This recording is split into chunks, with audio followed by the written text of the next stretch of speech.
Hello, today I'm going to show you how to make some taco soup. It is very simple and very cheap. This is considered Tex-Mex. My stepmom showed me how to make it, so I'm going to show you now. The first thing you want to do is brown the beef in some oil. You can use olive oil, just some corn oil, or whatever oil you prefer.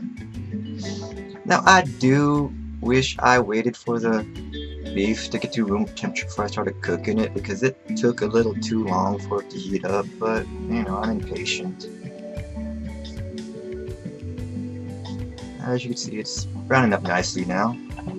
Now I did use the 97% lean, but this is 2 pounds of ground beef and there is way too much fat for me to leave in. You don't want all that fat in your soup. It'll just float to the top and it won't be very appetizing. So I did end up draining most of it, but you do want to leave some of it in for the seasoning packet to absorb it up and become nice and sticks to the meat, and that's what you want.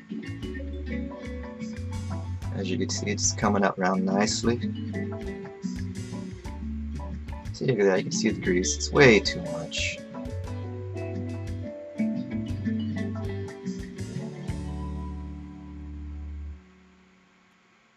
After I drained it, I added the first seasoning packet. Now I did just buy the store brand, the cheap 30-cent packet. It's fine. I didn't feel like mixing my own this time. This is fine. Now I started adding the canned vegetables. Now I do not drain them. I just leave the water in there because it's just water and it's flavorful water, so it's good. Now I did decide to only use 1 can of corn because that is more than enough corn. I added both cans of tomatoes and both cans of beans. Now I do use the pinto beans because they're good, but you can use any bean you want. It's up to you. And you want to stir it between every can just to make sure it's nice and mixed together well. Now the olives are optional. I just like them because it adds a bit more flavor. See? Now there's enough water in there from just the cans alone to make it a nice thick soup. And you add the last packet of seasoning, stir it together, and put the lid on it and you let it simmer until it's nice and hot because everything's ready cooked in the can. Now we're going to go to the cornbread. Now my roommate did make the cornbread, so she's going to show you how to make it. Now we did just buy the pre-mixed, cornbread mix. It was like, what, 40 cents a box. I do want to try one of these days to make cornbread from scratch, but that's maybe another video. I just want to follow the directions on the box.